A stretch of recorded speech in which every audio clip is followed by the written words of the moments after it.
Welcome to the Cultivating Business Growth podcast, bringing you bi-weekly discussions designed to help you grow your business and create the lifestyle you desire.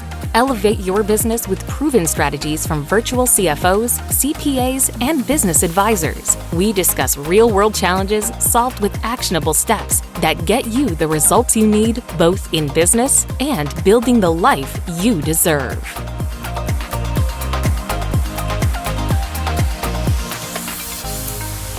Welcome to episode 168 of the Cultivating Business Growth podcast, brought to you by Willow CFO. Today we're excited to have a discussion about how to grow your law firm to reach your retirement goals with our special guest, Darren Wurz. Darren Wurz has lots of letters after his name. He is a MSFP, a CFP, and a CEPA. Well, that's a lot of a tongue twister there a little bit, but all great things to make sure that you're working with the best, right? So he's a financial planner and founder of Wurz Financial Services. He specializes in helping attorneys and law firm owners build profitable businesses and achieve long-term financial independence. We all like that.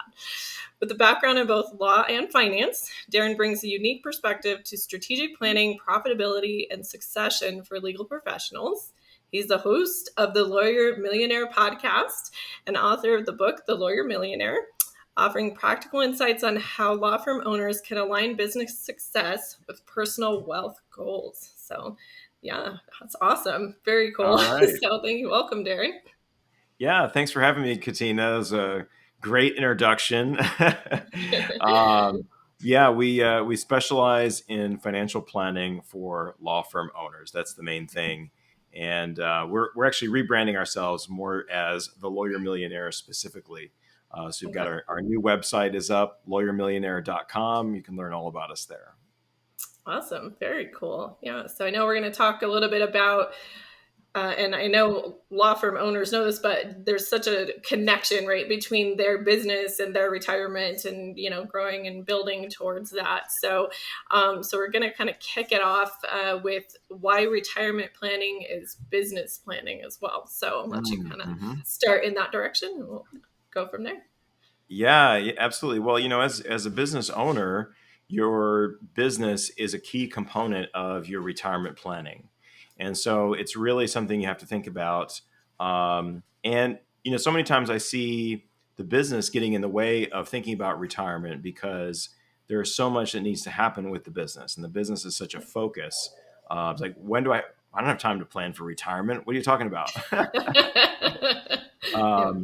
So for law firm owners, most of the people that we work with, they don't have definite retirement plans. They're not thinking about the traditional notion of, I want to retire at age 65 and then, go lounge on a beach somewhere or something like that.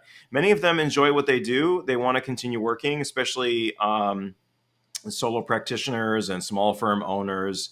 The big thing for them is they want to elevate out of the daily grind, right? And get to a place where the business is running itself. They don't have to be so involved in the day-to-day, and they can enjoy more of that freedom and flexibility. So we try to help them get there, and it's a combination of personal financial planning and business planning because you have to do both, right? We want to structure the business so that you can, rise into more of that leadership role.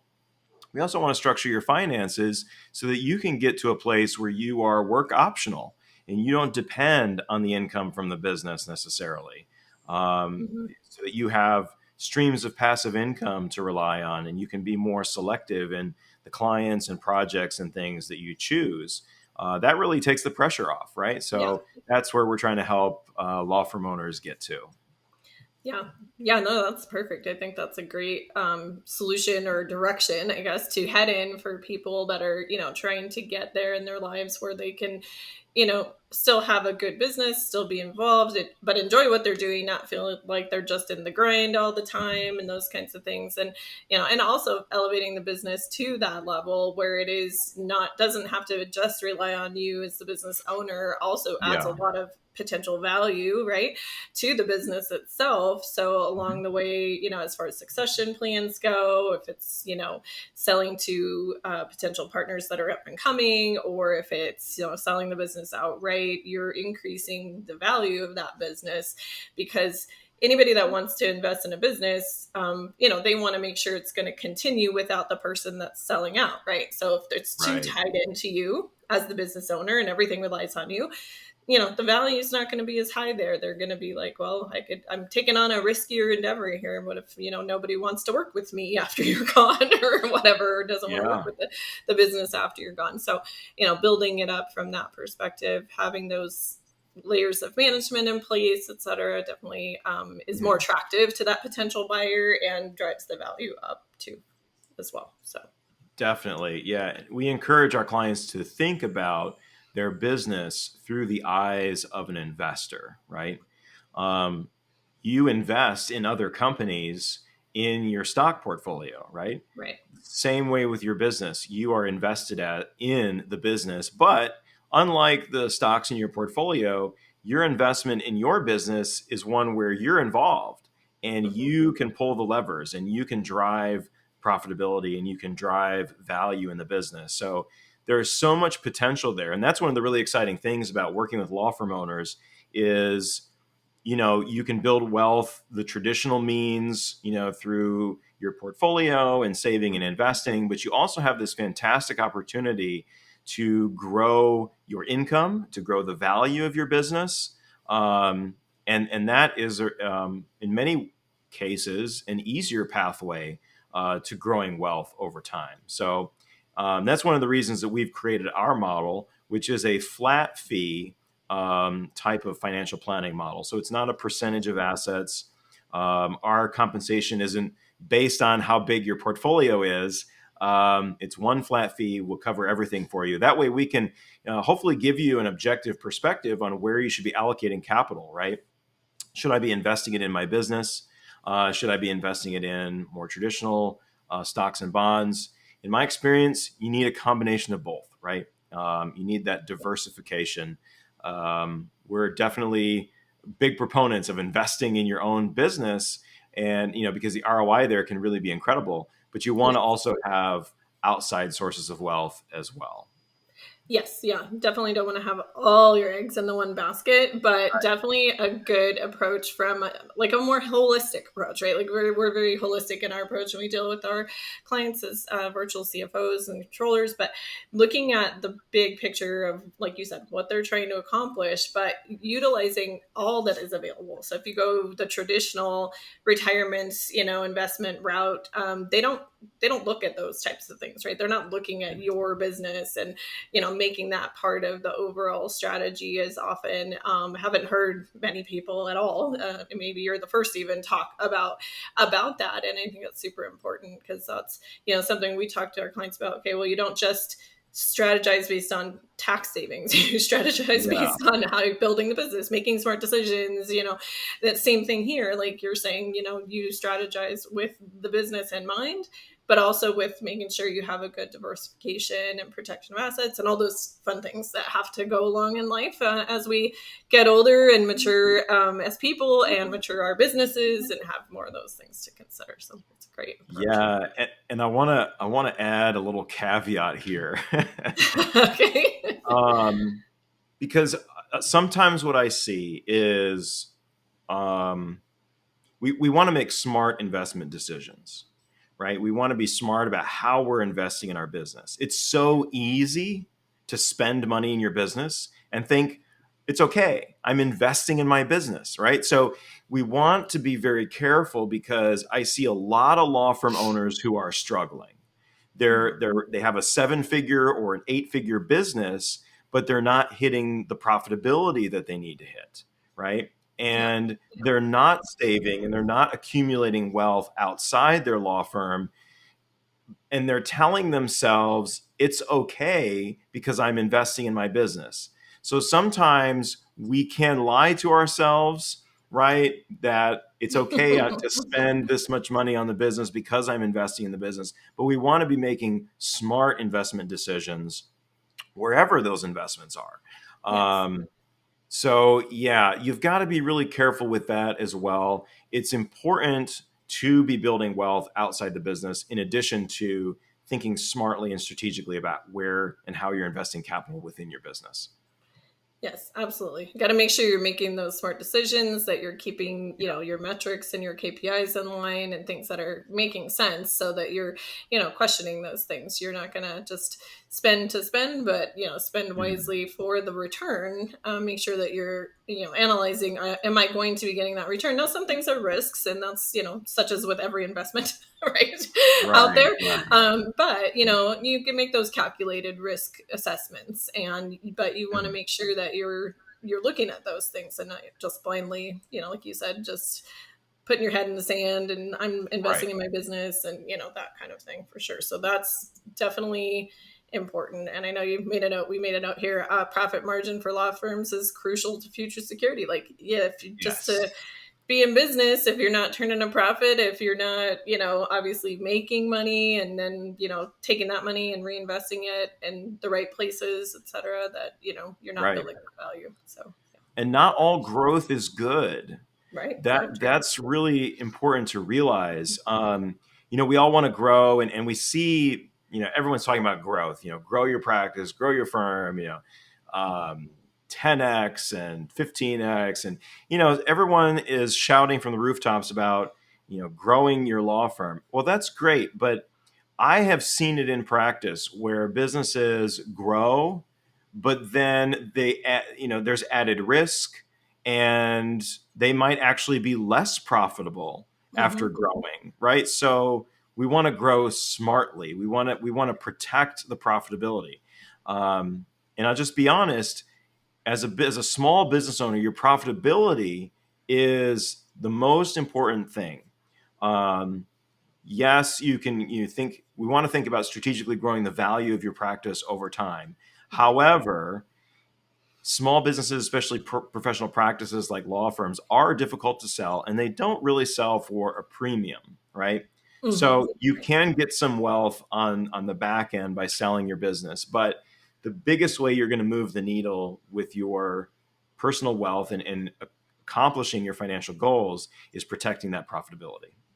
Yes. Yeah. And then using that profitability and cash flow, that you're getting, like you said, to diversify and invest in other places and build some better returns there as well. So both of Absolutely. them. Yeah. Yeah, for sure. Mhm. Definitely. Okay, so let's talk a little bit. And I agree with you. Growth strategies must be smart growth. If you're not Yeah. growing in a smart way, you can definitely get yourself into trouble. And looking at, financial modeling and projections and forecasting to kind of look at, okay, if I do this, what does it look like, and how am I going to make that happen and make it be a smart decision as well. Mhm. So looking at that for sure.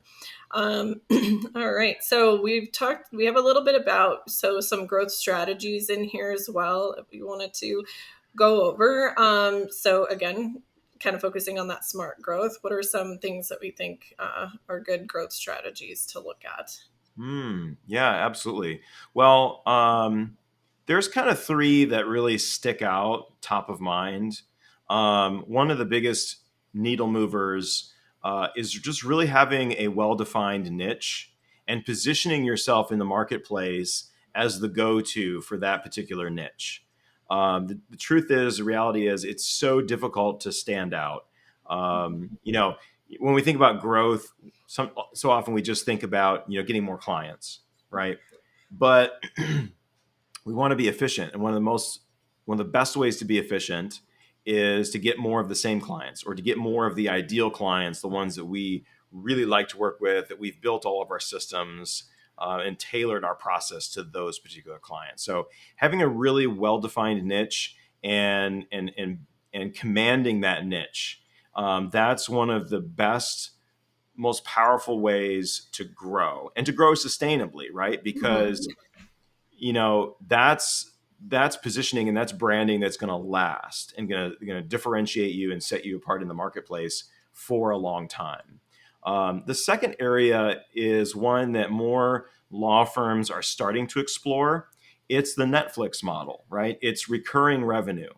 Thinking about Mhm. how you can build a better compensation or pricing system for your business. Maybe you're going to start to explore a flat fee model, or new ways of billing for your services that are going to drive efficiency, going to drive customer satisfaction, and create more stability in your cash flow. Recurring revenue is like the gold standard, right? So think Right. in your law practice, how could you develop a model of services that clients would be willing to pay for on an ongoing basis, right? Maybe to have access to you for something. And then think about how you could differentiate perhaps beyond law practice. In many states, the law practice can only do legal things. So maybe you need to open a separate business. But the most basic example is, let's say you do business law. Maybe you're going to offer some kind of business consulting to go along with that, right? To help your clients in that area. What are some ancillary services that complement what you're doing that are not necessarily legal practice, but areas where you do have expertise and you could offer additional value to your clients? And it doesn't have to be all about you, right? So, one of the biggest things is getting away from this idea that I have to be the one providing all the services, right? Yes. Hmm. Maybe it's not. Maybe you're just going to hire somebody. Maybe you hire a business consultant to come in and be a part of your law firm to work with your clients, right? Hmm. Or um, oh, here's a great example in family law. We just interviewed a family law attorney on the podcast, and she was talking about how they've brought in a divorce coach to work with clients on the non-legal stuff, because she said, you know what, clients are reaching out and they just want to talk, right? Hmm. They're going through a divorce and they don't have legal questions. They just need somebody to vent to. And it doesn't make sense for them to vent to the attorney who's billing them at $200 or $300 an hour. Let's bring in a counselor or a therapist who can work with them, and that can be a part of their package and an included service, right? So Yeah. just kind of stepping outside the box and thinking a little bit more creatively. Recurring revenue, becoming the leader in a particular niche. And the last area is focusing on how you can make your business independent of you. Yes. That's what we all want to do, right? Of course, but making it making it intentional. How are you going to design the business to run independent of you? That amazingly is going to drive growth, and that is going to drive profitability. That's the only way you Yes. can grow, right? Yeah. If Of you're course. deep in the legal work, you're not going to grow because you can't take on more clients. You can't become a leader. You can't elevate. So you've got to get the law firm. You've got to get the business to operate apart from you, and you've got to get yourself out of delivering the service. Yeah. Definitely a big thing. I know we work with, and like you're saying, we extend beyond just accounting and tax and things like that when we're helping businesses, because we have to harp on that leadership and delegation and stuff like that, because like you're Yep. saying, there's only so much of you to go around, right? No one person can do more than Yeah. they can do, but to be able to leverage and delegate and find the right people, that's the true path to growth, right? Is to lead. And you obviously are, if you're in the position to do that, you're obviously leading a successful business along the Mhm. way. So you have skills, right?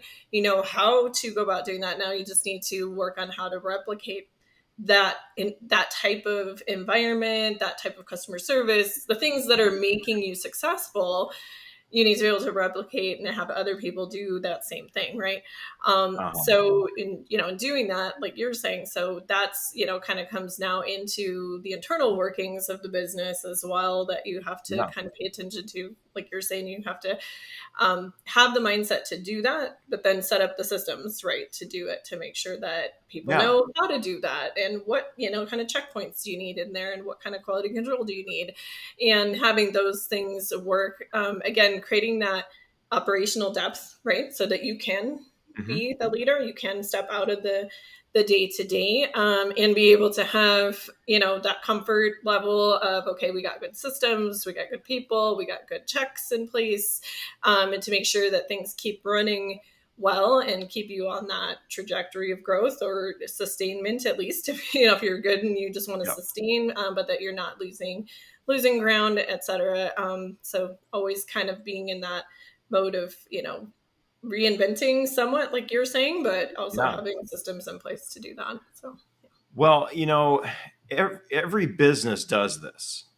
mhm. Every single business does this. And you've got to realize that, right?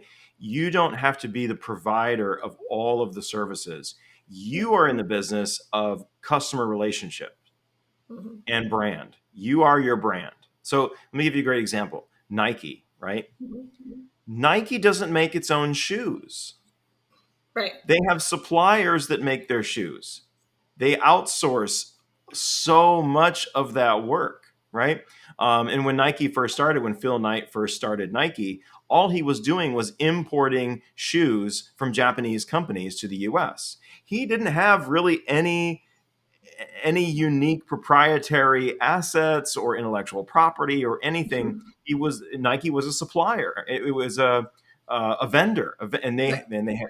they were sourcing their shoes from manufacturers. They were just the endpoint delivery to the customer, right? So Mhm.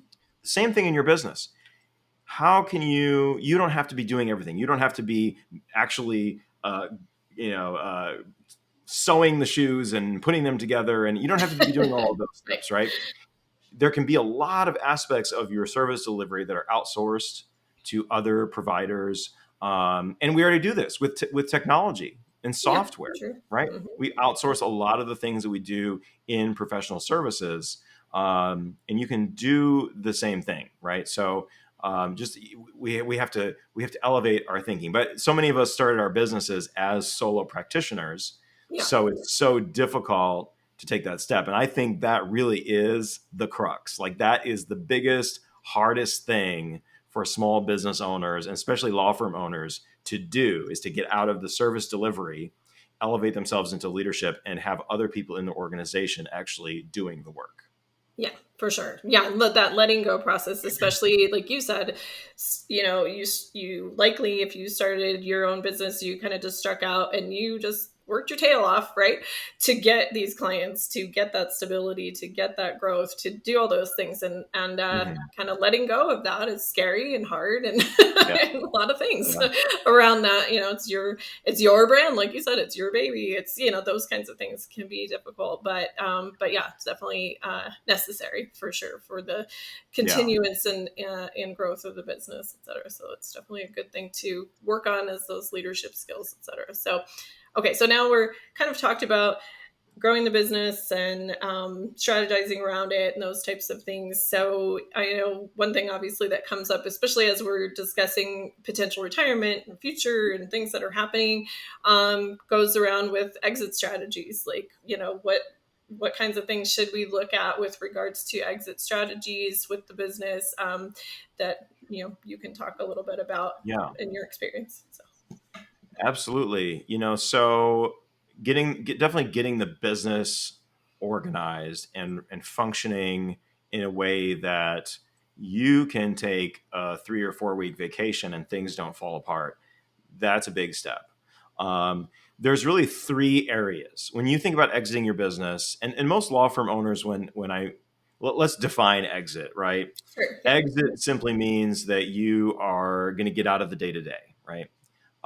Maybe you're still going to retain some ownership, but you are going to move on to other things, right? So exit planning. There's 3 main areas we want to think about. First is the business. We've got to get the business functioning um, effectively apart from you. The second area is your personal planning. I'm not talking about financial. I'm just talking about you personally, right? You've got to think about who you are as an individual Mhm. and what are the things that you're really passionate about. You've got to have a plan for how you're going to spend your time, what you're going to do next. And I'll tell you why. Mhm. 75% of business owners who sell their businesses regret the decision. Mhm. And it's either because they're bored to death, right? And they've lost their sense of purpose, or they're not really financially ready and they realize that I had a good thing. Why did I give it up? Right. Right. So Yeah. we don't want you to be in that position. No. So Absolutely. you've got to dig deep and think about, what's your personal mission? Mm-hmm. What are you here on this planet to do? You've got to ask yourself some really deep questions. Yeah. For sure. Um, the statistics show it. A lot of people who retire end up dying shortly after retiring because they sit around and they do nothing, and their health deteriorates, and they've lost that sense of purpose that really keeps them going. I mean, look at Warren Buffett. He's 94 and he's just now retiring. Mm-hmm. I really think, I mean, maybe he has good genes. Maybe he's eaten healthy and lived very healthy. But I think a lot of the reason that he's lived so long, and many people, many entrepreneurs live a long life, is because they retain that sense of purpose. And I think purpose really keeps us young. So that's really critical. The last area is the financial, right? You've got to have a financial plan. You've got to know that you're going to be set after you retire. Okay. Whether you get what you want from selling your business or not. And, when you go to sell your business, it could sell for a range of values. So you've got to be prepared, right? You got to be prepared to not sell it if you're not going to be able to get what you need to be able to retire. And it's important to go through those numbers very carefully, because a lot of business owners don't realize how much their business supports their lifestyle. Maybe your business is paying for your car, or your business is paying for your internet and your cell phone usage, right? And so it's very easy to underestimate what your living expenses are. And then all of a sudden you sell your business and it's like, oh, wait, I've got to pay for all these things. Yep. So, and that will make you comfortable selling your business if you are in a place where the sale of the business doesn't matter, right? I can walk away and I have enough capital to fund my lifestyle and not worry about running out of money. That's the place you want to be in. Right. For sure. Now, when it comes to selling your business, it doesn't have to be a one-time thing. You could sell your business all at once, sure. Sure. Or you could sell it in phases by bringing on a partner, or elevating someone to partnership, or equity ownership in the business. And that might be a better option in many cases, because there's less risk there. Sure. You're diversifying the ownership. You get a few bites at the apple, as they say, instead of selling it all at once. And then maybe you can still retain some ownership long term, and retain a stream of passive income long term, potentially. Yeah. And like you said, when you have somebody who is kind of coming up through the ranks, so to speak, they know the business, they're going to be more comfortable. They're not an outside buyer coming into kind of an unknown situation. They know the business, they know the people, the team, the clients, a lot of them probably, et cetera. And it doesn't feel like such a transition on the outside either. Like the clients aren't seeing, aren't feeling it's like a big, huge transition all at once and changing firms completely, which, like you said, they don't have the greatest rate of always sticking in those situations. They go, okay, I'm going to go find somebody else or whatever. They feel like that's the time to go looking, and we want to not do that. We want to make a good, smooth transition. So that can be a good way to do it, like you're saying as well. So I think, but I know also kind of backing up to just looking at the cash out, like you're saying, of the business, especially if they're doing a full sellout, how that's going to be structured. Tax implications. Oh yeah. I've had a ton of people not realize what those tax implications could be. and when you're like, this is what it looks like, and this is the actual money, that's going to land in your pocket and your bank account, whatever. it's a pretty different number. So, making Yes. sure that people have thought through all that, and planned for it in advance. Like you're saying, Hmm. there's the costs that go into selling the business too. Maybe there's a business valuation that you need to pay for. Maybe there's, closing costs if you got a business broker potentially, or, whatever those things might look like. But making Hmm. sure that you're, have a good advisor on your side, a good Yeah. financial advisor, a good tax advisor, et cetera, to, bring all those pieces together when you're looking at something. It's a huge life-changing thing for a business owner, like you said too, not only financially, but otherwise. But yeah, just making sure that you Yeah. have some good expectations up front and go in with your eyes wide open, so to speak, on what you're doing. So, Yeah. And I'm glad you mentioned the tax planning because that really is huge. Um, let's say you're going to sell your business for $1 million. That sounds great, right? But you're going to give 40% of that or more to the government if you yeah, haven't planned properly, right? right. Yes. So, hmm and then that's a big chunk of change, right? And that really dramatically drops how much you're actually going to receive, and that can change your planning in a lot of ways. So you got to start planning, I'd say at least 3, preferably 5 years before you would even be attempting to sell your business, to get the structures in place, to think about the taxes, to think about the retirement, to get you in the right place Yeah. mentally, financially, et cetera, to Yeah. be there and ready to do that. Yeah. And I think, like you were saying earlier, before even you're in that place, I think it's good to start thinking about how can you back out of the business and become more of a leader for Mhm. lots of reasons. But one of the things that struck me about it is, when you're in the grind, in the, just doing all the time, people tend to not take a time to stop, strategically plan, and think about things like, what am I going to do with my life when I retire? Like everybody's like, oh, retirement's great, whatever. But like Yeah. to really sit down and ask those deep questions, to think about what you want for the business, to think about what you want for yourself, your family, whatever those things might be.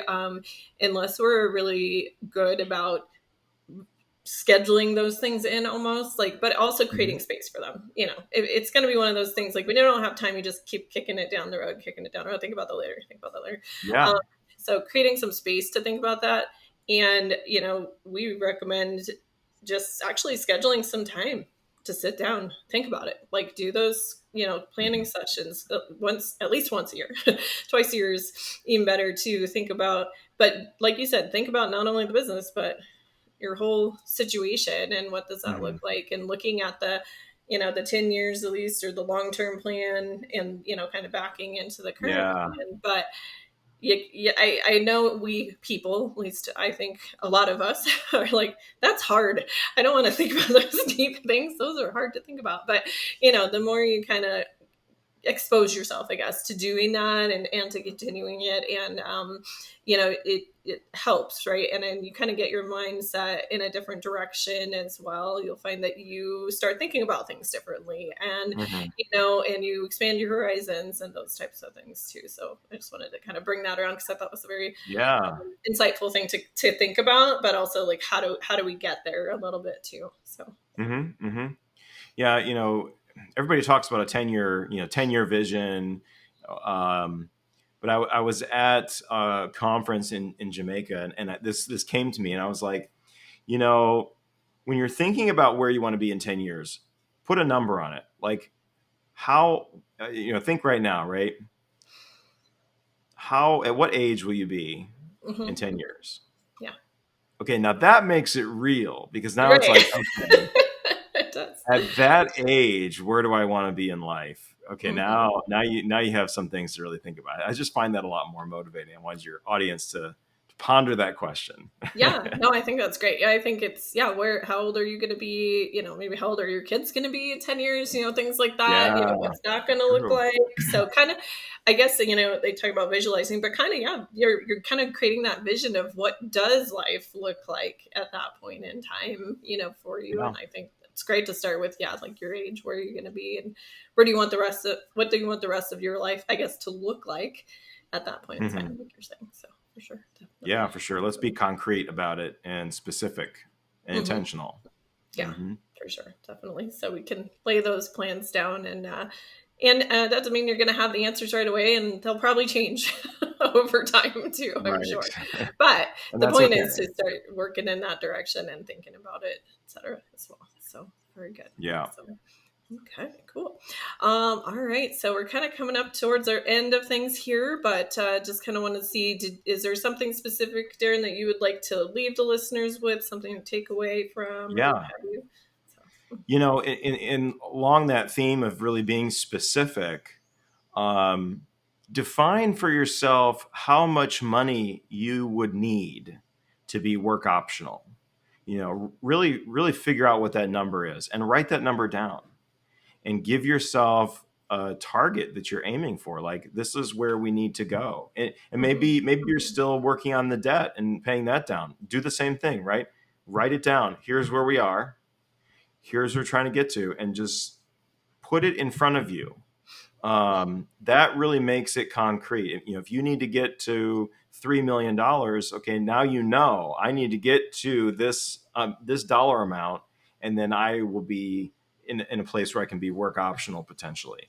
I think that can be very helpful. So my challenge for your audience today: figure out what your freedom number is and set your targets on that number, and let that inspire you. That's great. Yeah, that's great advice. I love that too. Figure out your freedom number. I'll have to remember that, your freedom number. Yeah. That's a good one for sure. All right. Well, thank you so much, Darren, for joining us today and imparting all that information. It's a great discussion, and I think everybody's going to get a lot out of it. So I appreciate having you here. Yeah, thanks so much for having me, Katina. And by the way, just want to mention, if if your law firm owners who are listening want to connect, we have a great community that we've built of law firm owners.